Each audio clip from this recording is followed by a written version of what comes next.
acel nemernic, celălalt. nu mai merg, arătați-mi faza cealaltă, vă rog, regia. Faza în care forțele de ordine se uită... Plecarea. Uite, nu, se opresc. Și lasă 20, 30, 40 de minute să se ducă și să-l nenorocească pe Galamas, care înțeleg că e într-o stare gravă la spital. Cătălin, cum comentezi lucrurile astea? Comentez și închei. Galamas va sta cel puțin 3 luni. Are fractură la mandibul. Crezi că noi, societatea românească, ne vom trezi după așa ceva? Se va întâmpla ceva? Nu ne trezim după așa ceva. Nu.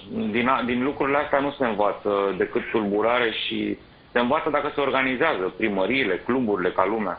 Dar fotbalul românesc e clar într-un moment foarte prost și într-o lipsă de autoritate extremă.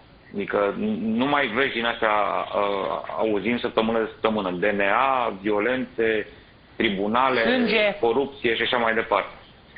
Ok, mulțumesc mult pentru telefon. Seara bună, la revedere.